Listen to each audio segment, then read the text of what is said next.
right, everybody, welcome to another Gamedev Roundtable here on Game Wisdom, where it's in the art and science of games. We got a very interesting topic this month, as we're going to be discussing NFTs and whether or not they do have a place in the game industry or not. And before we get started, since I know this topic can lead to a lot of cursing and screaming, I would like to keep things at least as PG as possible for at least the chat. I think our roundtable is. I think we're somewhat mature here. I'm hoping. Let me get him! I'm gonna get him! But all right, let's start screaming.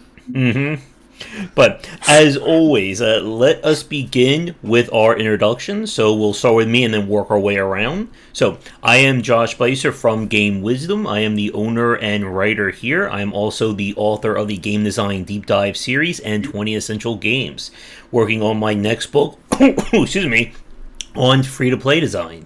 So up to Tomo. Oh, Tomo, you are muted right now. Way muted, dude. Yeah, I had to yell briefly in the household. My name is Tomo Moriwaki. I've been a game designer for 25-ish sort of years. My claim to fame is having been the creative director on the Spider-Man 2 title from 2004. I'm the sort of director of design for a small dev studio called Hyperkinetic Studios, and we have a game on Steam Early Access presently, and it's been there for a long time, unfortunately, called Epic Tavern, all about storytelling and fantasy adventure. All right, and to Seth. Hey, I'm Seth Goldberg. I'm a former game dev for 20 years, and currently I'm running a project called the Strategy Informer, where I promote, review, preview, talk about strategy games of all types, and I also do some contracting for a couple of companies on the side. Okay. And Ramin. My name is Ramin Shokrizad. I've been writing about MMOs, play to earn, game economics for about 20 years now. I was a metagame designer on World of Warships, World of Tanks Blitz, Gods Unchained, which is a blockchain game. And I'm here today to be grilled on the subject of NFTs. All right, and over to Shark. Hello, everybody. I'm Sharky Shark, also known as Jim Takersweet, currently CEO of Nexus Games, currently working on a free-to-play CCG that's aimed to be consumer-friendly, and named Neon Continuum, grid-based tactical CCG based off of Triple Triad. All right. So, like we said, like the alternate title for our roundtable this month is basically the Ramin's Roast, and we'll see where things go as this topic goes here. So, as many of you know, the NFT craze has kind of become the new hot button topic in recent months, with basically the whole discussion revolving around, hey, we're going to start doing NFTs, and then everyone screaming and cursing at somebody not to do them. And we're seeing major studios like Ubisoft, Kickstarter, and I'm sure there are plenty more out there who are jumping on the bandwagon, either trying to get a quick buck or trying to, corner the market first. But as we were joking about this when we first pitched this idea, if anyone could figure out whether or not this could fully work in the industry, it's probably going to be Ramin. As he has been, as he just said, he's been researching game economics and this kind of design for years. So I'm sure we all have questions for Ramin. And for the chat watching, if you do have any questions, definitely feel free to leave them in the comments. So I guess as a host, I will start with kind of my novice question for you, Ramin. And that is, what is different about this whole NFT blockchain craze compared to, like, when I think about this idea of buying and selling virtual goods? I'm sure, like you remember, I think about, the WoW Gold system or buying gold, Diablo 3's auction house, and even Team Fortress when it comes to the buying, selling, and trading of items there. So for people like me who've only been, on the outskirts of this whole conversation, what makes us different or more advanced than those designs? Well, there's two ways to approach this. One would be to talk about the promise of what we could do with NFTs. The other way is the reality of how we're using NFTs currently. I'm assuming you're talking about the former. Yeah, I think so. Aspirations Yeah. versus practical realities of today. Yeah. So, if you go back to EverQuest and Dark Ages of Camelot and early WoW, there's always been this desire for players to trade, especially rare items, with other players. But because this wasn't supported by the developers and there was no secure way of doing these sorts of trades, you'd have to go to third parties, websites. Players were often scammed. Oftentimes they were hacked, and their stuff. Ooh. Was I think we lost Ramin for a second. Just lagging. also Australia's far. pulled off. You kind of lagged out there. Yeah, say that part again. Developers saw this as a legal and customer service nightmare. So instead, they decided to move their business models rapidly towards microtransactions, where players would only trade with the developer. And that really killed one of the coolest things about games, which was this trading, which was also one of the things that made the game social back then. Meeting other players and trying to do these trades, oftentimes in game. So, and I don't think the move towards microtransactions was something that players wanted.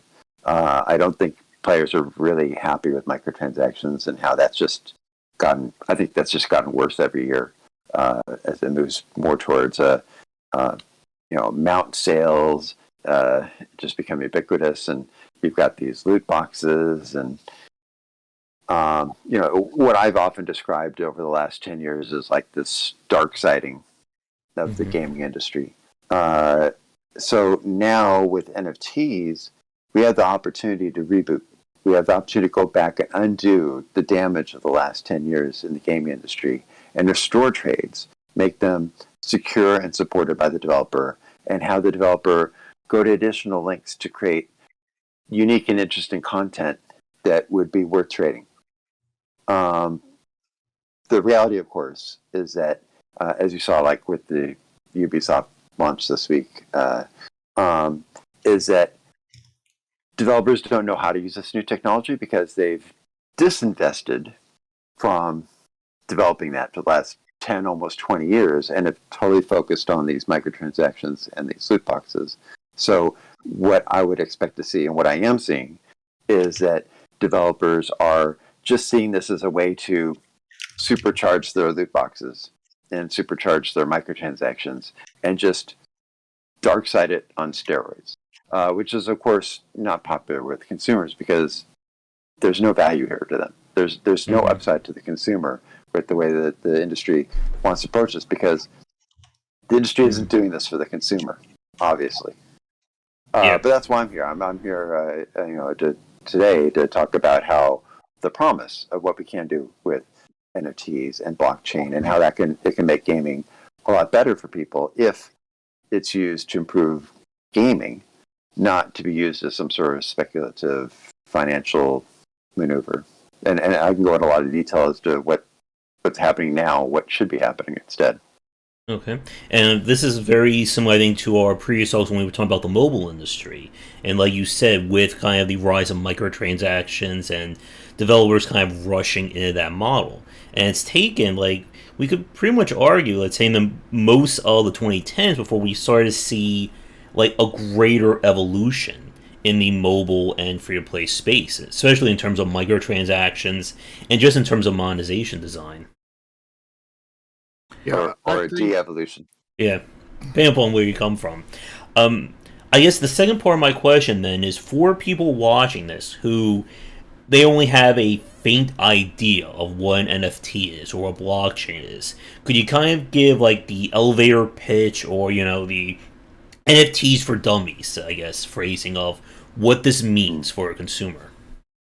Okay, well, I'm not an engineer, so if I don't say this perfectly technically, That's why. But when you have something on the blockchain creates a long mathematical record that secures whatever it is that you're putting on the blockchain, so that you know where it came from, where it's going. You can essentially be secure that it's actually real and unique, or as real as something can be in cyberspace, and that allows that to be traded through a blockchain transaction to another person. And the interesting thing about blockchains is everything that would be needed to execute a transaction has to be present simultaneously, and then all parts are executed at the same time. So there's no opportunity for duping, and if everything isn't there, like if the money isn't there, then the transaction will not go through. So that's what makes it really secure. Okay. So I definitely have a few more questions for you, but I don't want to monopolize this part, so I will throw it over to the rest of the panel. Do you have any questions for Ramin? Go nuts. Anyone want to start?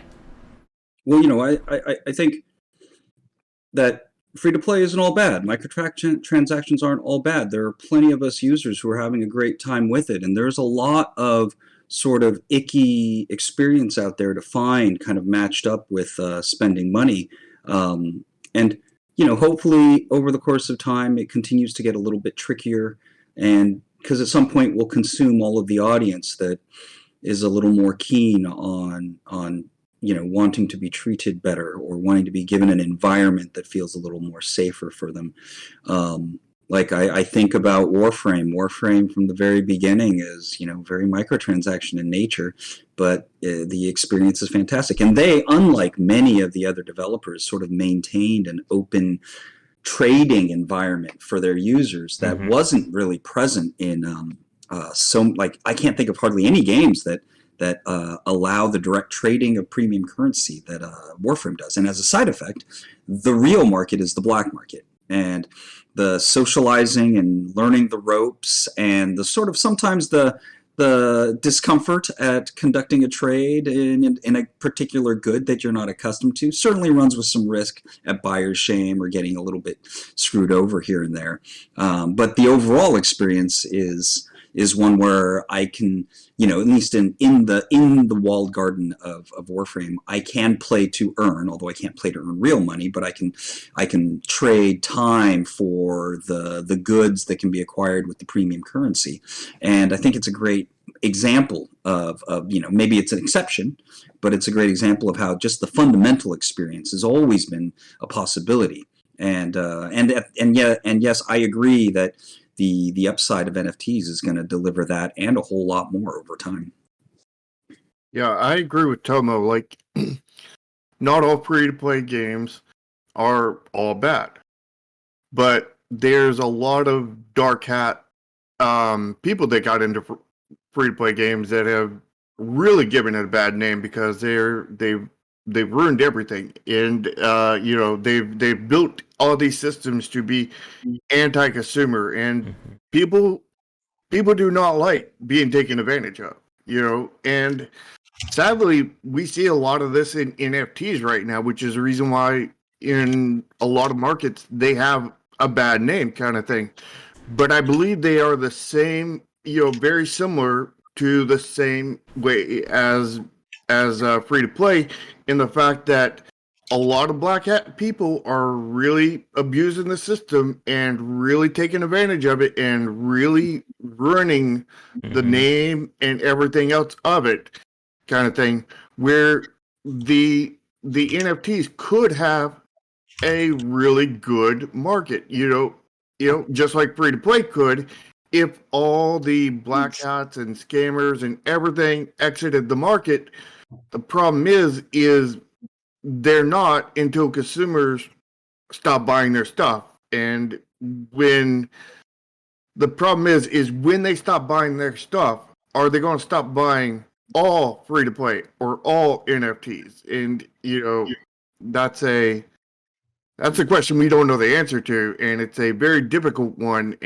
But like, I feel that white hat developers need to come forward, like myself, like Ramin, I'm doing a white hat, free to play game. Ramin's doing a white hat NFT game. And, we need to come forward and come onto the market in a big way and really show that there are good aspects to these things and they're not all abusive kind of thing. And maybe we can shift the flow of how things are done in the future from other developers, as well as the way consumers see them. If they can see the dirty ones as the dirty ones and the clean ones as the clean ones, then they're going to divorce themselves from the dirty and attach themselves to the clean. Mm-hmm. And I got a lot to say about that, but I'll let Seth kick in too because he hasn't talked yet.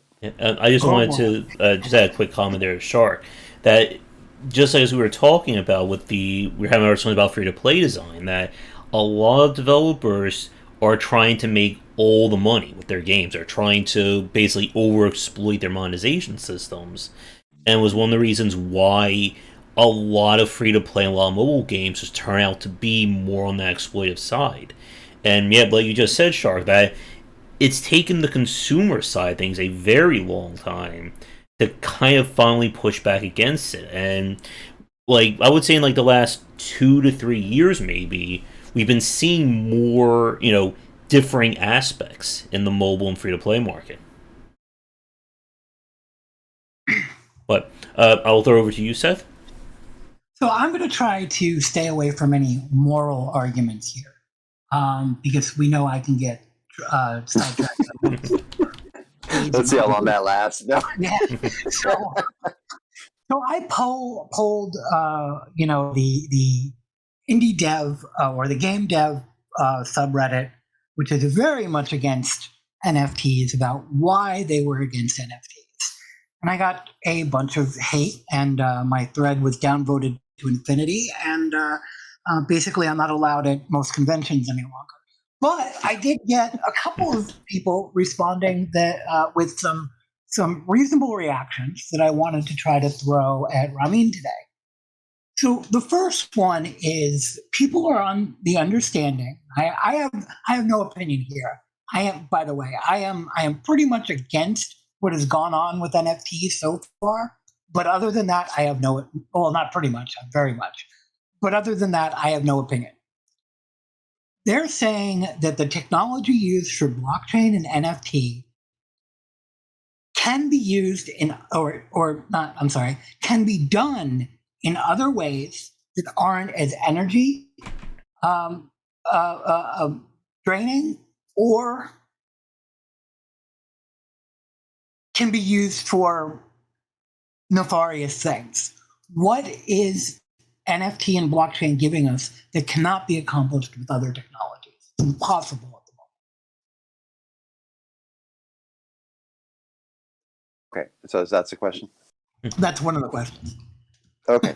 I would say that the most important thing is the secure trade system that is not dependent on the developer, in that it could, in theory, be possible to create a secure system that was hosted by the developer that only involved the developer and maybe the two people selling.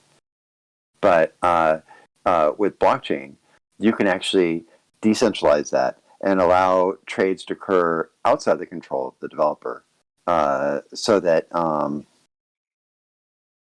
you can avoid the potential future risk of the developer interfering in those trades. What about the energy cost? Well, the energy cost is probably one of the biggest issues in blockchain. And for instance, in Gods and Chain, where I designed the economy for that, the play-to-earn system, the developer that runs that game had to turn that off for a while because the gas prices. Gas is what you pay to run all the computers that have to do all the blockchain calculations and transactions in order to execute your trade on the blockchain. And those gas prices it got to be higher than the actual cost of of whatever you were trying to buy. That was on Ethereum. Ethereum is notoriously problematic for that. There are newer blockchains that are being developed that are more efficient than Ethereum. There are some groups trying to make Ethereum more efficient, so they don't have to stop using Ethereum. For instance, right now I'm developing on Solana, and we're always looking at even newer systems that are in development that might be more efficient than Solana. But right now, Ethereum is just impractical to use because of the gas prices, which is what you're talking about. Okay. And the gas price is a good estimation of the energy cost too. Well, certainly, yeah. So, has there been like any steps forward in coming up with an agro replacement or solution for the energy? Oh yeah, I mean that's why I'm on Solana instead of Ethereum. But I'm not an engineer, so I'm not going to get into like a technical answer for you. Okay. So I guess it's another like novice question then to kind of like build off of that for a second. So why is there such a high energy cost for blockchain compared again to when like most people think about virtual item trading going back to Team Fortress, WoW, and that, or even something like Second Life's model? My understanding is that there's a lot of different computers and nodes of computers involved in the transaction that verify it. It's not just all happening in one place. Again, I'm not an engineer, but that's my understanding. So there's a lot of computation power that could be used, and depending on how efficiently the blockchain is designed, will determine how much computational power will be required to do these processes. And there's different things you can do on the blockchain that have different resource costs. So some of the things we do are almost effortless. Some of the things we do are a little more expensive. Like for instance, we're about to do an airdrop. Arrogant is my new startup. We're about to do an airdrop to our current NFT holders. And an airdrop is where we can drop an NFT on top of an existing NFT. So if you have an NFT that we're targeting for the airdrop, then you just end up getting, you wake up and there's another NFT in your wallet, which can be pretty exciting. And we're planning to do some really cool things with our NFTs, making them dynamic so that they change over time. But since we don't want to burden our citizens with the cost of the airdrop, we're paying for the airdrop, and that's going to be something like 50 sol, which is expensive. That's like, I don't know. It's like, I'd have to look at see what the current exchange rate is for sol, but it's thousands and thousands of dollars. There's no way to separate the fact that an NFT has, an inherent value. So there's always going to be speculation, and there's always going to, especially in a market where you're creating the ability to trade back and forth. So you can't separate that that's going to happen. What's the game point of using this technology other than supporting this speculative series of gameplay that most likely, like real life, only the top 10% are going to be able to make anything from? What's the end goal? How useful the NFT is really dependent on how well designed the game economy and the play-to-earn system is, and that's an area where I've been developing this technology for 20 plus years, the technology of game economics and its application to games.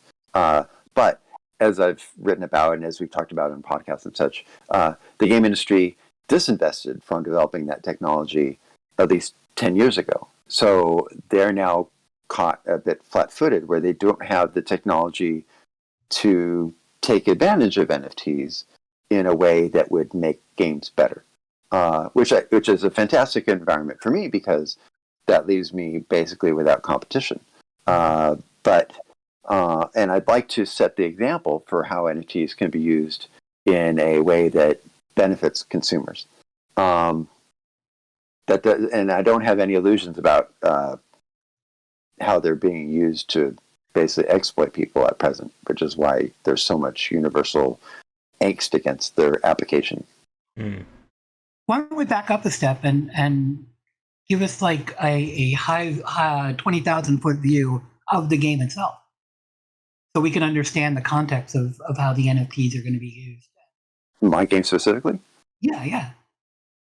Oh wow. Okay. Well, the people who are following my game will be happy if I drop some alpha here.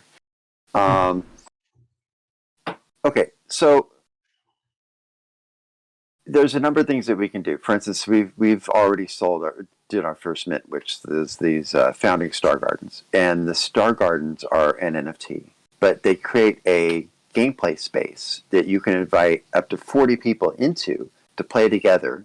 And because you own the gameplay space, you can determine who gets invited and who gets kicked. And as people are playing in your star garden, the star garden itself is evolving. It's becoming more powerful the more that it's used.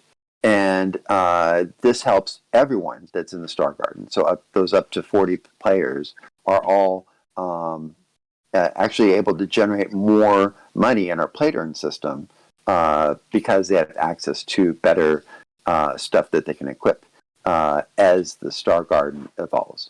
And because it's improving over time, the Star Garden becomes more useful.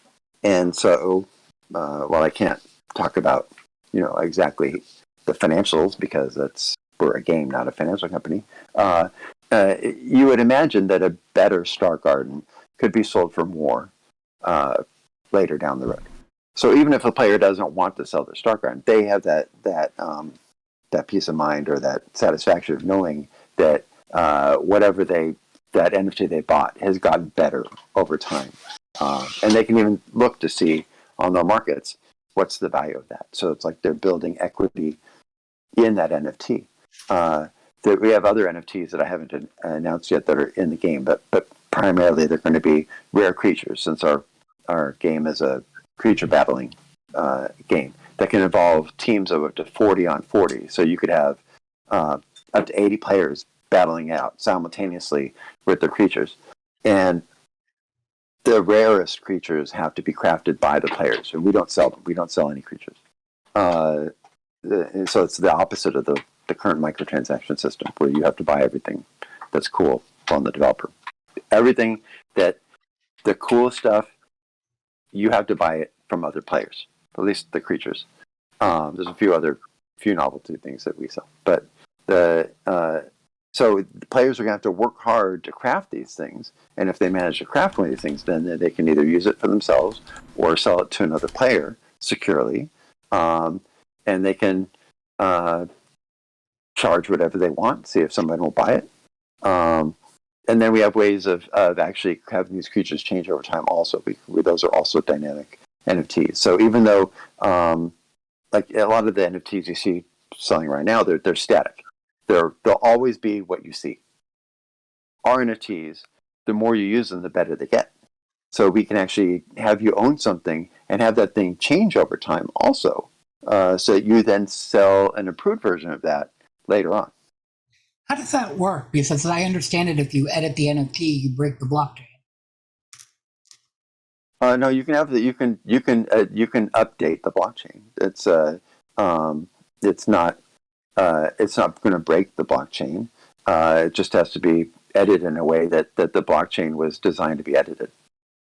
Okay, I thought you couldn't edit the object in any way, shape, or form. I mean, again, I'm not an engineer, so I don't know all the processes involved. But our NFTs are designed so that they can be edited through us in a very specific way. Presumably they can't be edited without us, because that would be a nightmare. Fair enough. So I'd like to add some, I mean, or at least respond to the question about why NFTs or how come, and why can't we do it differently? If we can do it otherwise, why do it at all? I find all of those arguments very hollow. There's a new tool on the block, and some developers will try to make use of it. And the more developers that are playing with the idea of NFTs, the more interesting things that'll emerge. And some of the powers of the ability to have a verifiable asset that exists outside the kind of walled garden of the game or the ecosystem is just another thing to play around with. If you had a game that had physical trading cards, what would you do? What could you do? And some of that stuff is interesting, and some of that stuff maybe isn't, depending on who you are. It is the kind of question you ask when you already don't like something, even if perhaps you don't know a thing about it, and decide that you want to argue against it. This isn't necessary. Well, it turns out it appears at first that nearly zero technologies appear necessary, and yet they become a part of our past and influence the future until the next thing to complain about comes around. I think really what what I keep going back to is as these new technologies, and I don't just mean blockchain, I mean technology in general. Technology can empower people. It can make things possible that weren't possible before. The key thing is, when you look at how the technology is being used, who benefits from that technology? Is this being used to empower consumers, or is this being used to disempower consumers? And I think the fear, which is mostly the reality, is that these new technologies will be used to further disempower consumers. And that's what I call, what we talk about as dark siding.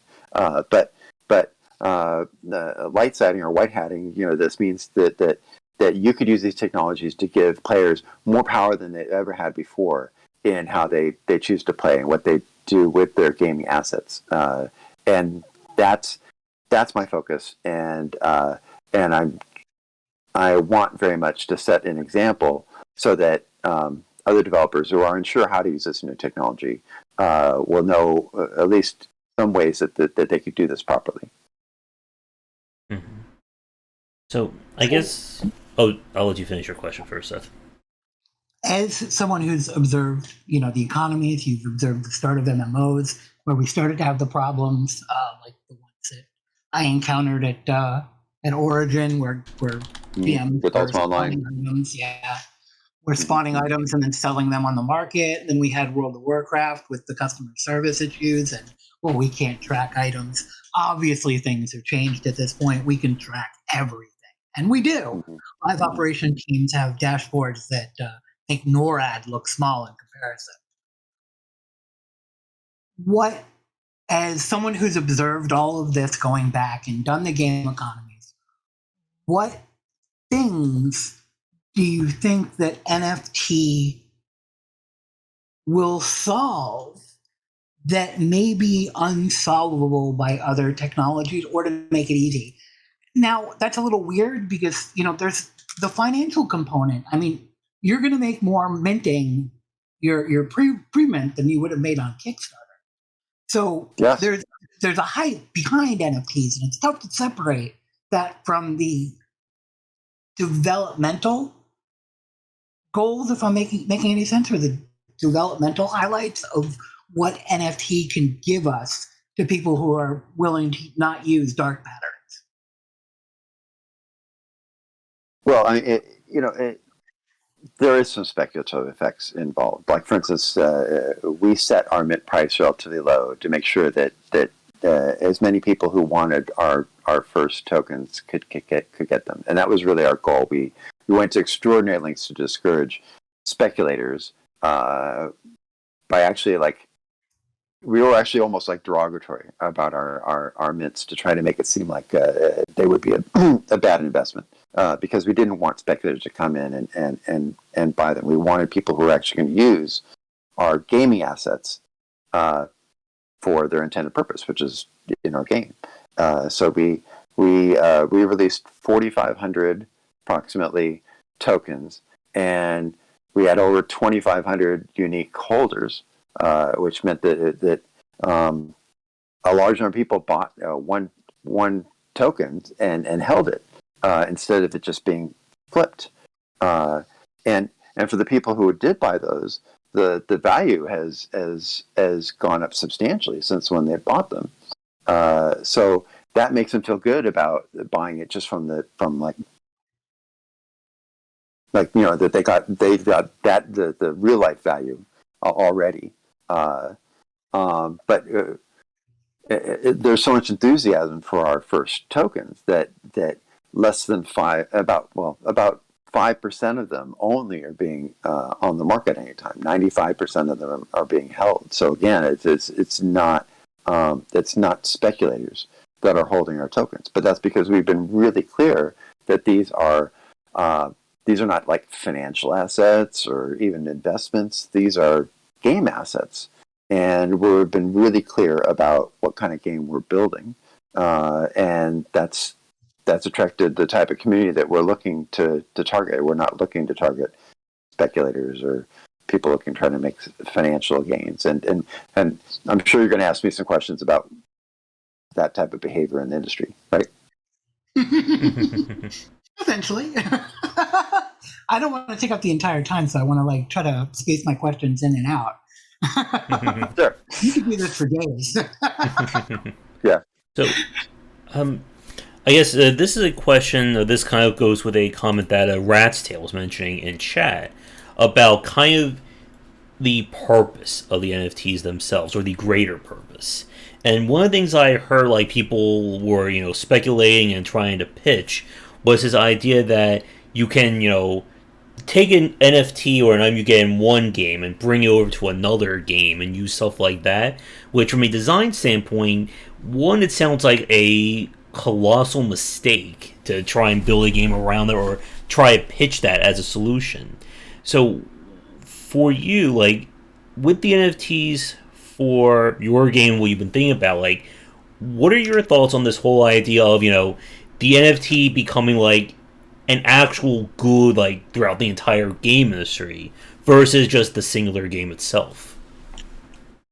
Well, I think the idea of bringing one game asset from one game to another game it has some very obvious perils because if it's not designed for the other game, what's it going to do? It could even break the other game unless it's purely cosmetic, and even in that case, I'm not a big fan of just flooding the world with cosmetics. I think that our game assets should do something. So the vast majority of our game assets do something, and that means they have to be very carefully designed to make sure they don't break the game and don't create an unfair situation, because I don't want people to be able to spend thousands or even hundreds of thousands of dollars in order to create a pay-to-win situation. So I have to be very careful about creating value for consumers that doesn't negatively affect the value of the game for other consumers. Does that make sense? So given that, we do plan to launch a second game, and ideally, if everything goes well, a whole generations of games after these first two. And we want players. When you launch a second game, if it's good, it'll cannibalize from your first game, because people will stop playing the first game and play the better game, which is the second game.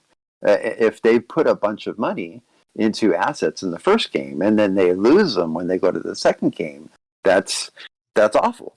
I don't want that to happen to our players. So if they've invested heavily in our first game, we were going to create a way so that those first game assets can be transferred over to the second game without any loss of equity to the player. In fact, it may even work out better for them, because they may have some rare things that you can't get in the second game that you can only get from the first game. So they'll feel rewarded for having played through the first game before going to the second game. And that's something that I don't think you can do in the current gaming environment, but I think it would be very cool to do.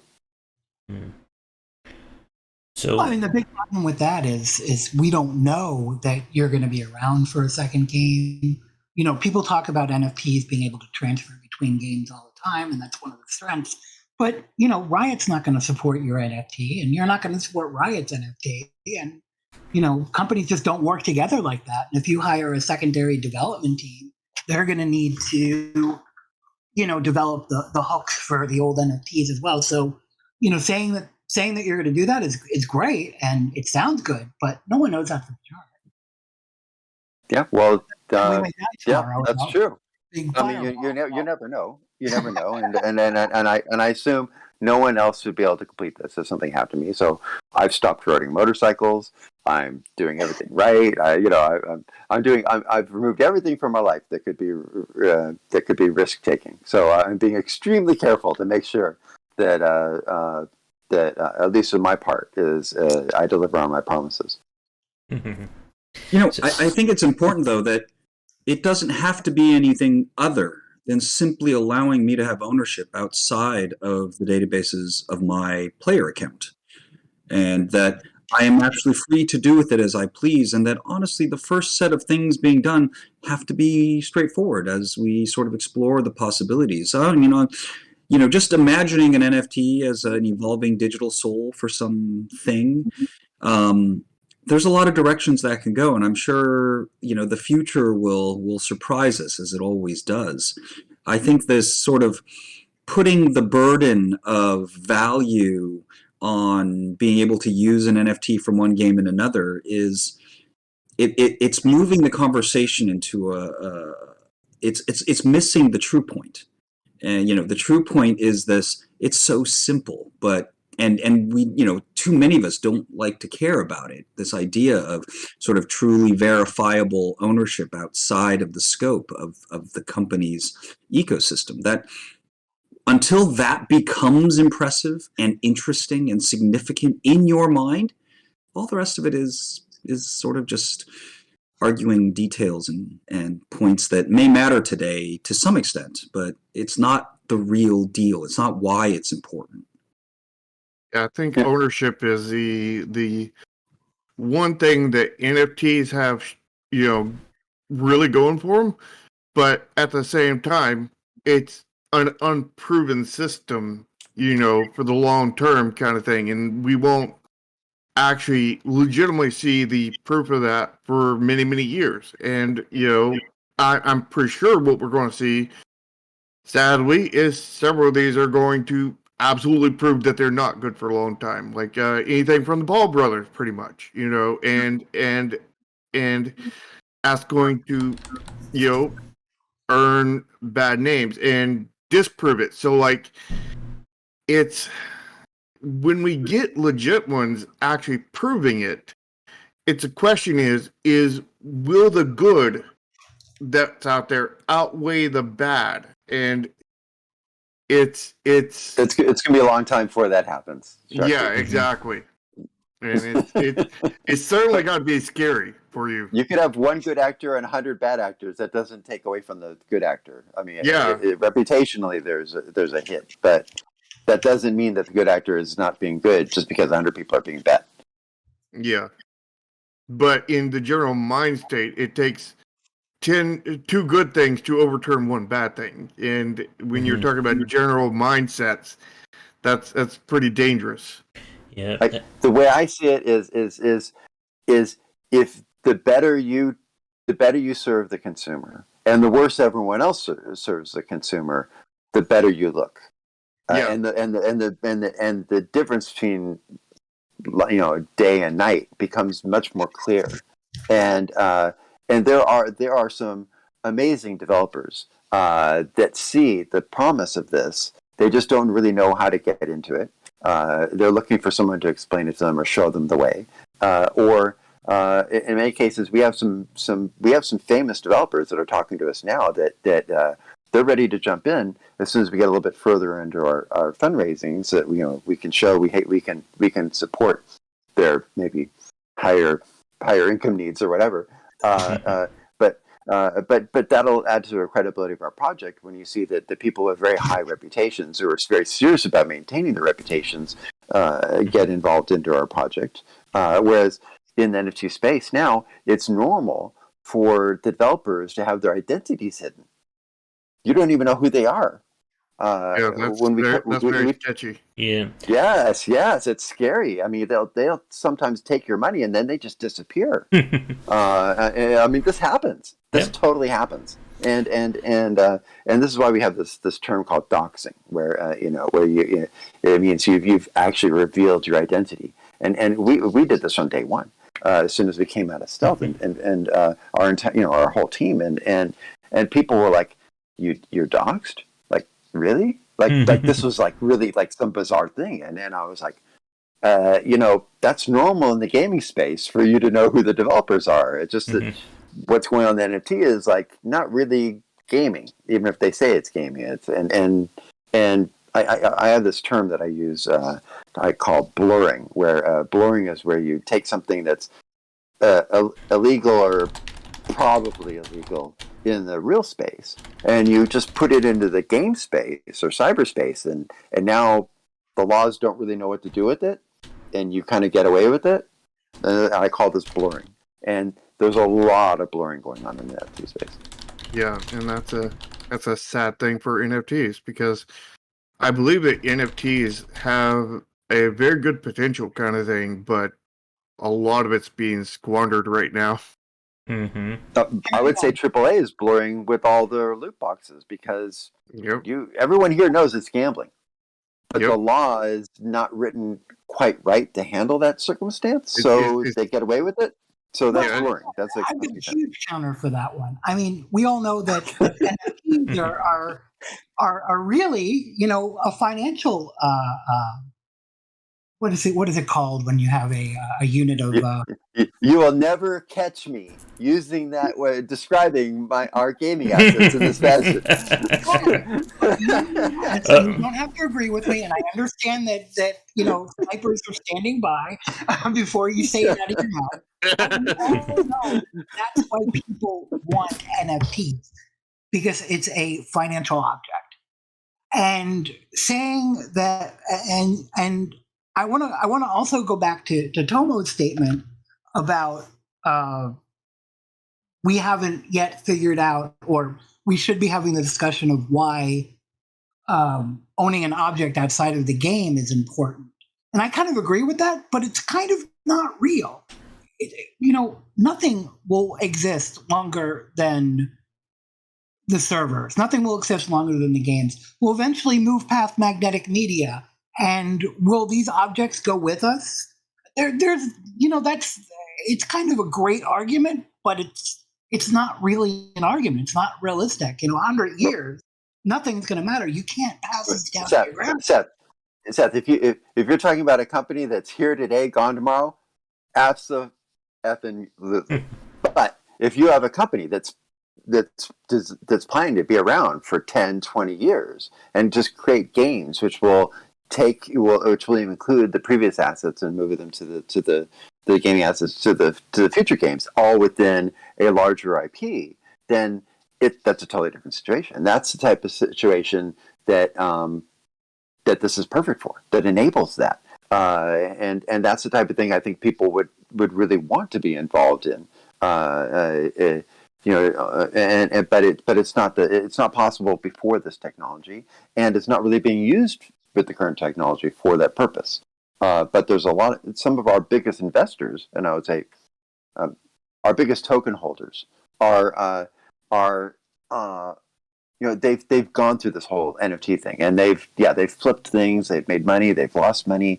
A lot of them are excited about our project because they're like, oh, someone's finally actually using these NFTs for games, like really for games, in a way that makes the game better. So for them, it's like they want to see it happen. So they're putting their money because they want to make sure we get across the finish line, or at least the start line. One thing I like to, just like a Kickstarter in a sense, but it's like a Kickstarter where you can get what you put in back out. So something I'd like to make a comment on what you said there, Seth, which is something I do feel pretty strongly about, is, but it's not real. That statement has to be reassessed. We already live with one foot in the digital world. And all the things that we spend our time and attention and money on, for some of us, a big fat chunk of that is already not real by yesterday's definition. But I think over time, I think we'll find as a species of humankind will come to realize that the stuff in our imagination is the totality of that which we assign value to, and that it has a physical manifestation will start to become the exception rather than the rule. I do have a question I want to ask Ramin, but also as a quick time check, it is 5 p.m. my time, so we have probably another, I would say, what do you think, like 20-25 minutes for you, Tomo? Okay. So for the chat, if you do have any questions for Ramin about his game and about his thoughts on NFTs, definitely feel free to get them in. In about 15 minutes, I will announce last call for questions. So, with that said, another thing I want to ask you about, Ramin, and this kind of goes back to what we've been discussing in terms of, the wider market versus what you're doing. And again, even going back to what we were saying earlier about Ubisoft and how we're seeing a lot of major studios get into it without really understanding.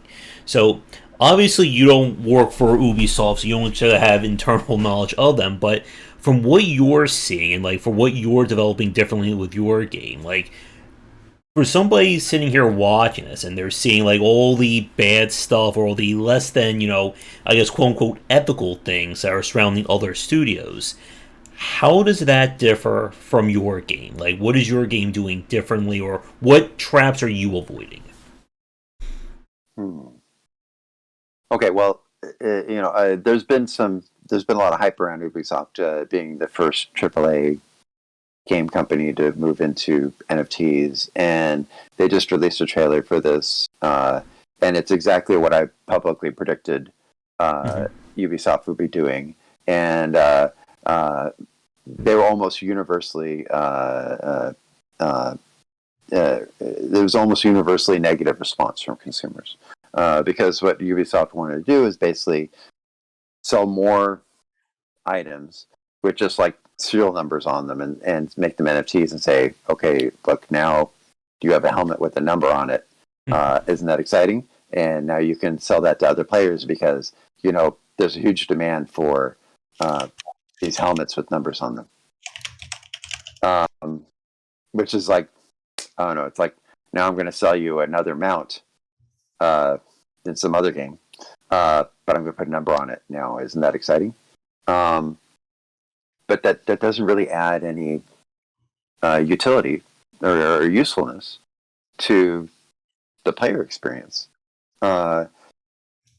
What's different now is my game is designed. Our game, what we're designing here is it's a collective experience. Instead of it all being about what you have, it's about what your team has, and through the use of these NFTs and blockchains, we can combine the efforts of a lot of players in a secure way so that they can create stuff together, which is something that I think is... And then they can benefit together. I think that's something that's very difficult to do without this technology.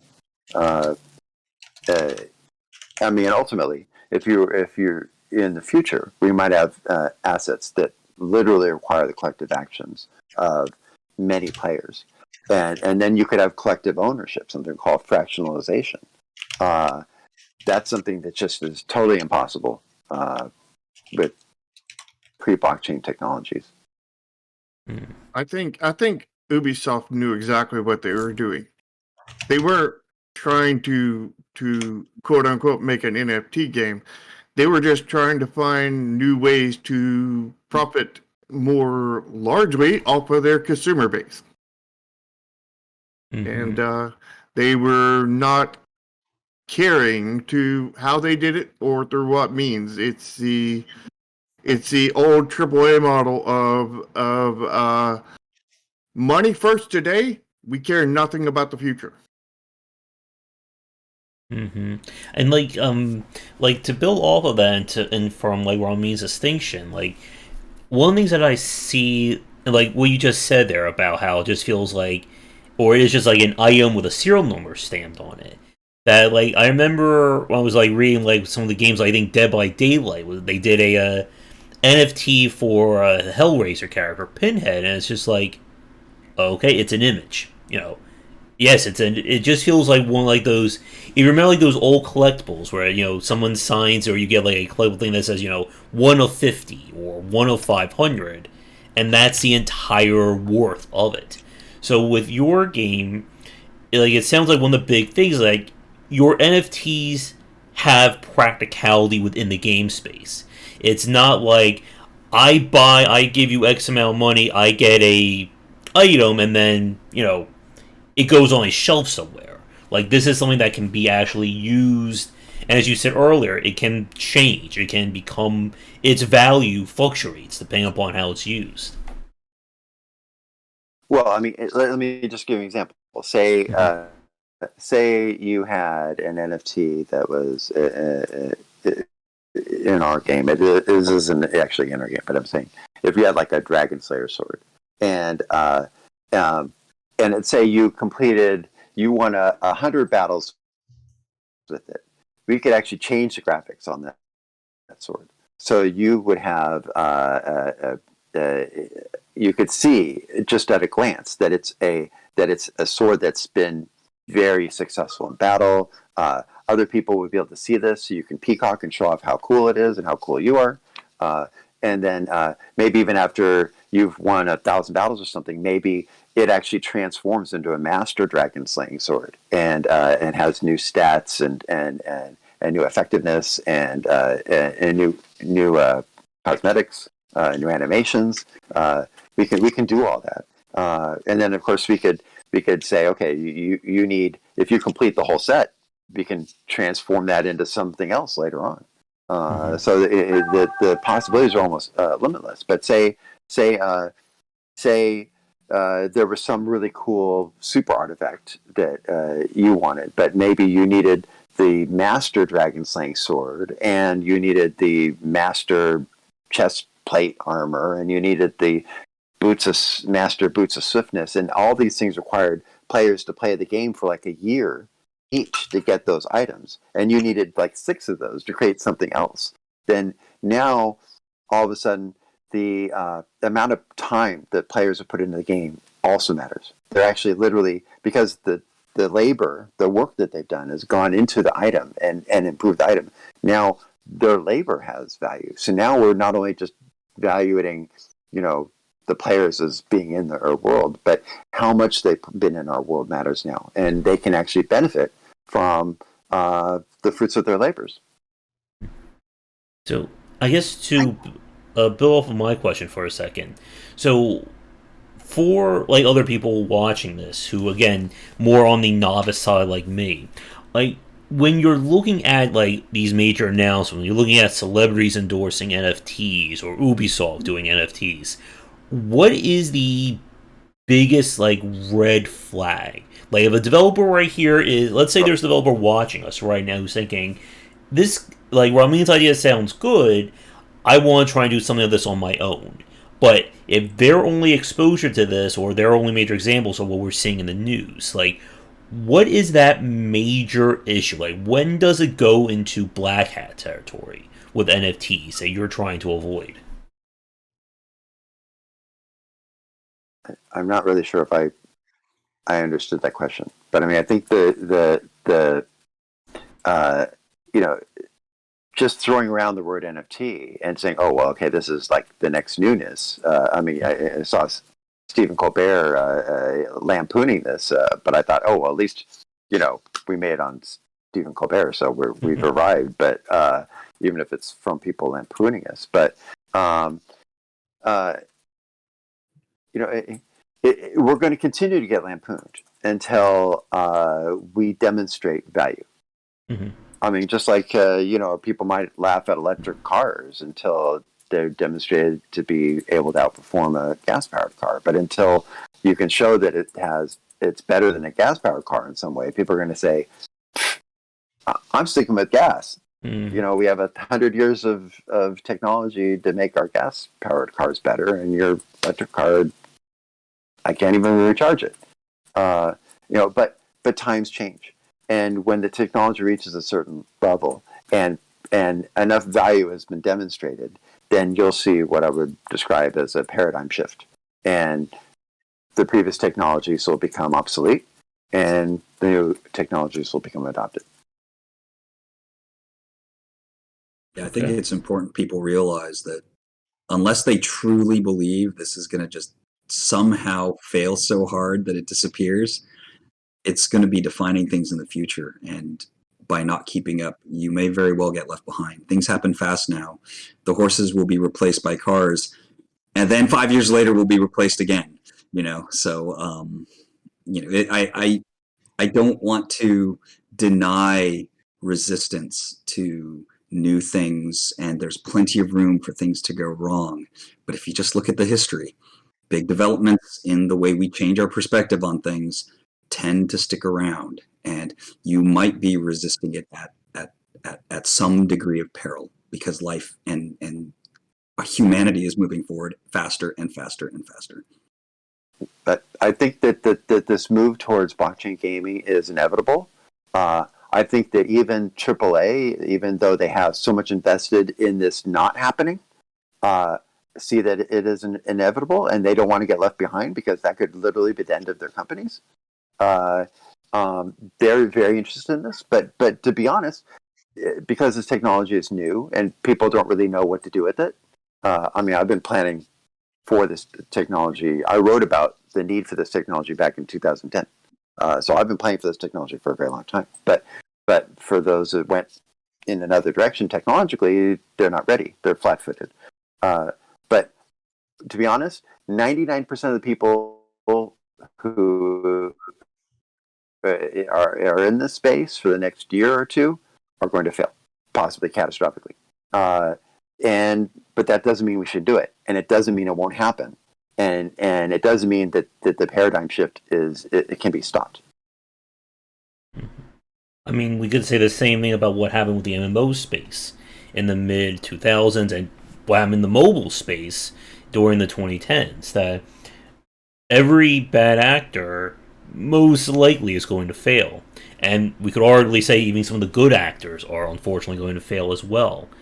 And I think right now, it's still too early to really predict where this is going to go, which is bad for me because my book is due next month, so I need to have an answer for it in the next 60 days, or I'm sorry, next 40 days now. But don't you know what books are, Josh? Mm-hmm. They're ways for you to put embarrassing things down permanently in your history to keep chasing you into the future. Yes, exactly.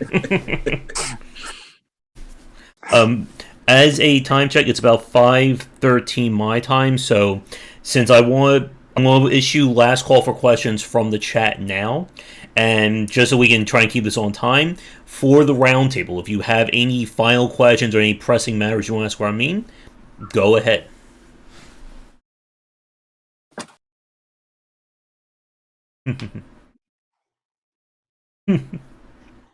Anyone? I mean, I can talk, but I'm sure someone else had another question. Unfortunately, I'm sure Reddit isn't out of ways to pan us.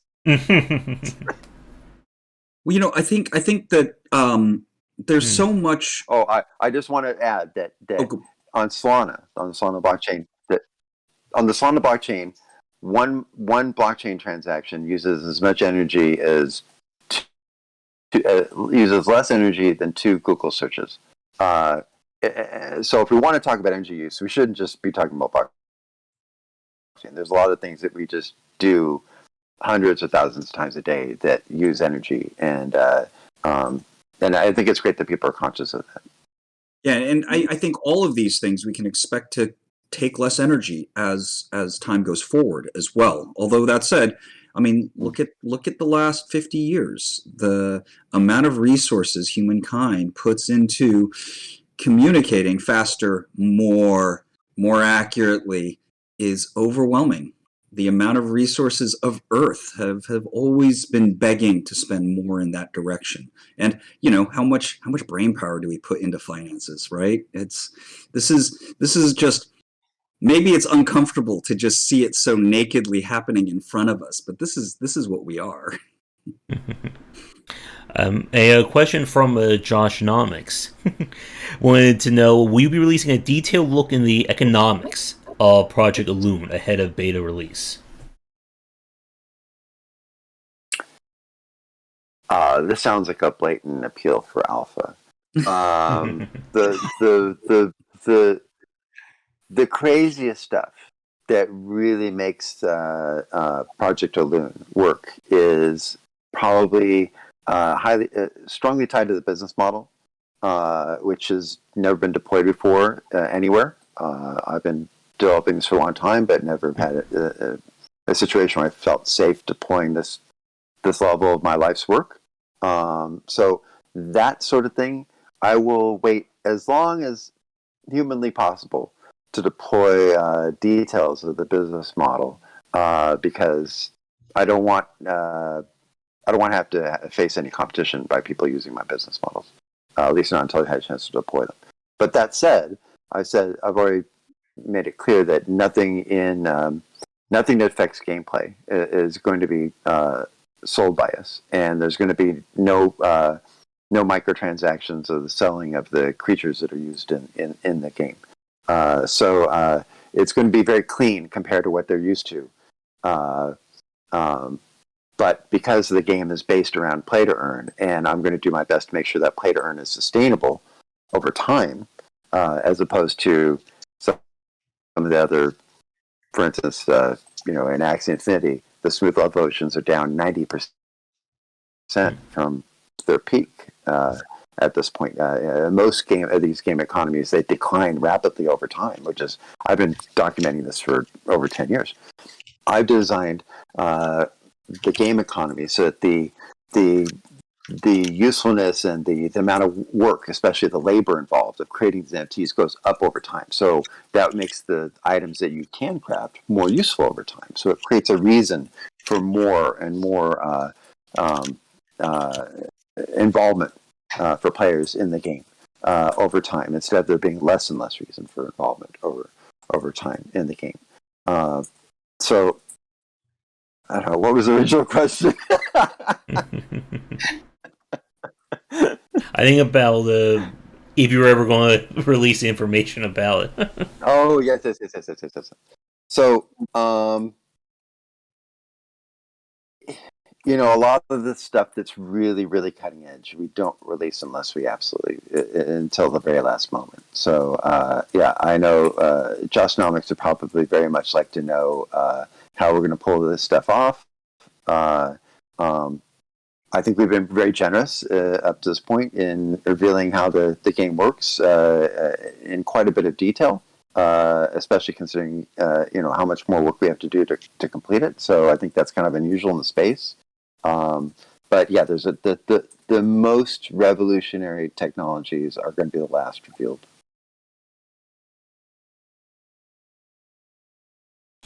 All right. I guess. Well, can I get one last question in? Sure. Put on your futurist hat and tell me where this technology is going to go.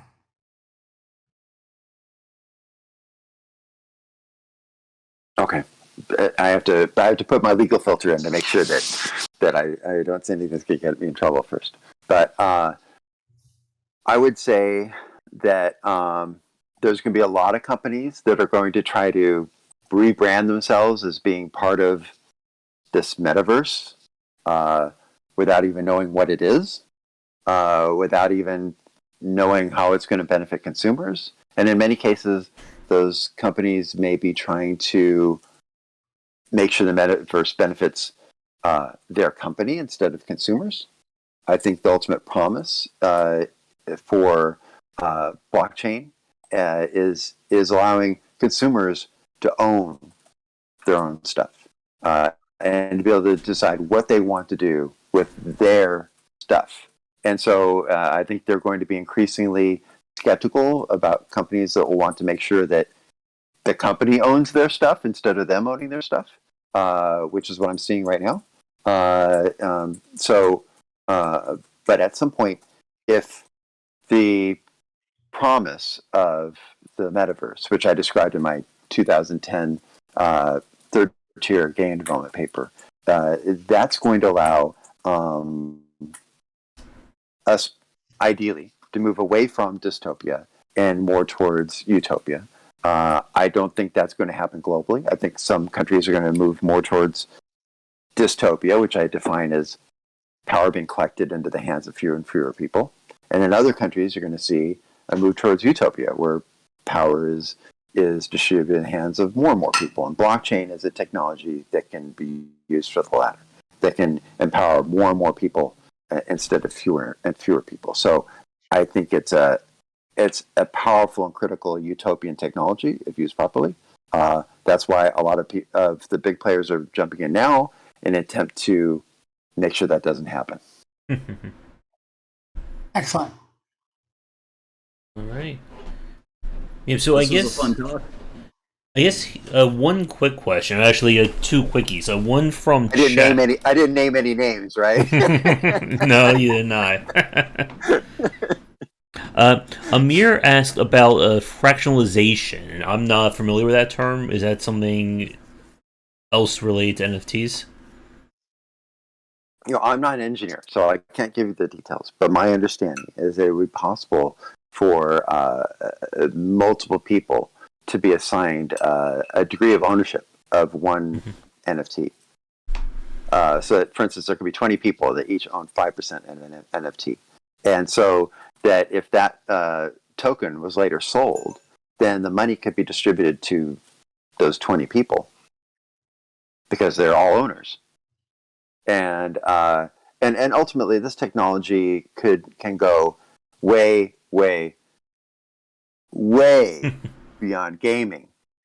But gaming is probably the safest place to be practicing or developing these technologies before they're used for much larger applications, much larger collective activities than games. And I wrote about this in detail in 2010 in my third-tier game development paper.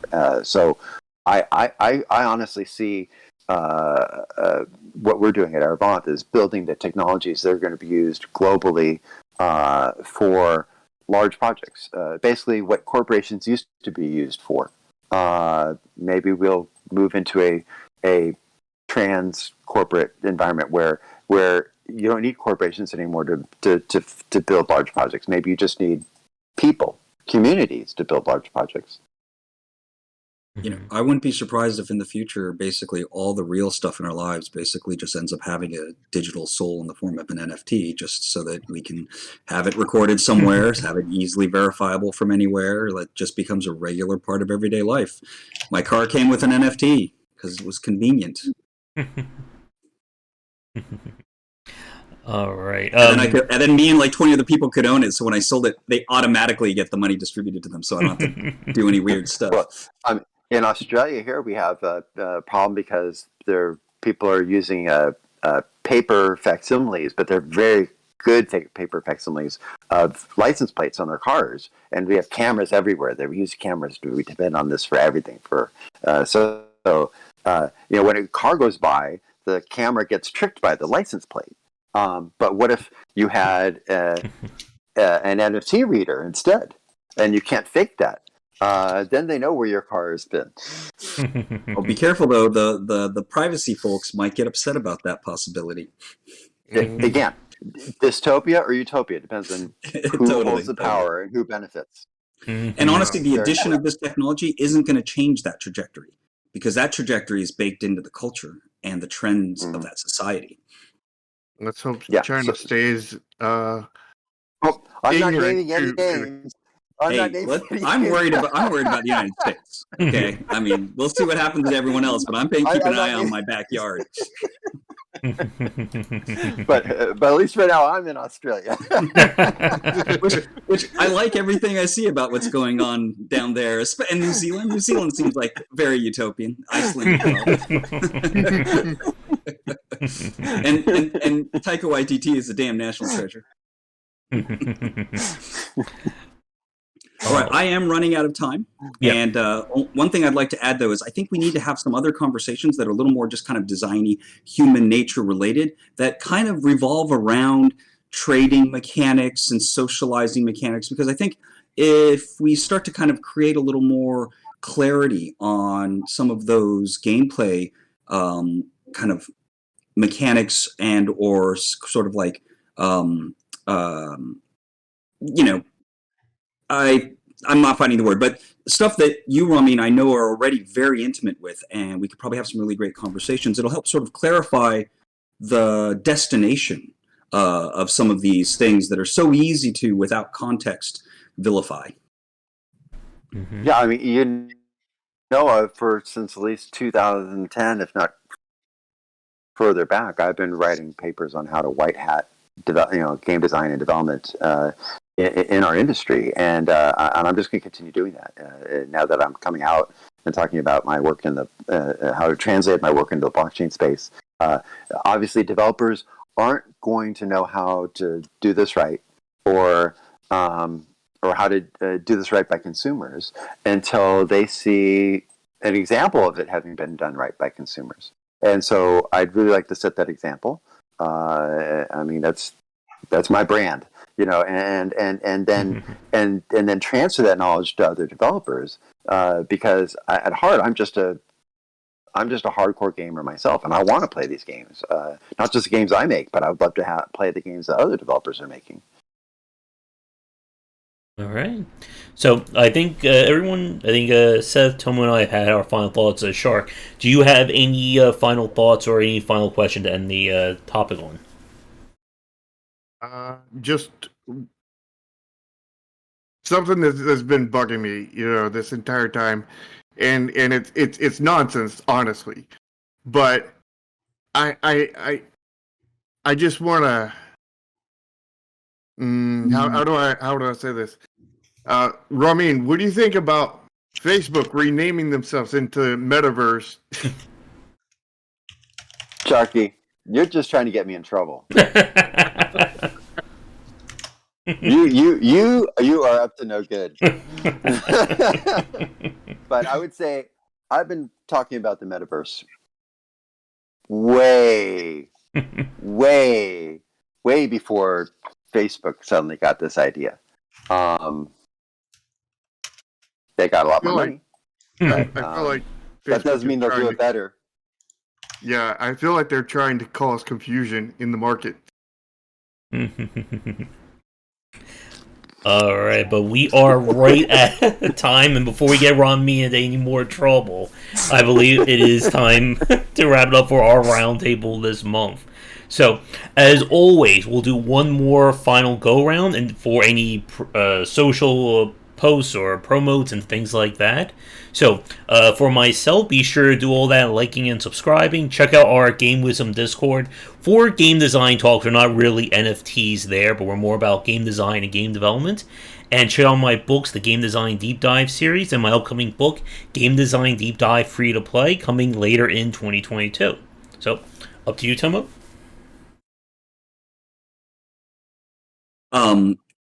You can find all things relating to Epic Tavern between our Twitch channel, which is twitch.tv/Epic Tavern, and our Discord channel, discord.gg/Epic Tavern. We'd love it if you swing by, and these kinds of conversations are the kinds of things we love over there, and especially when it intersects with storytelling.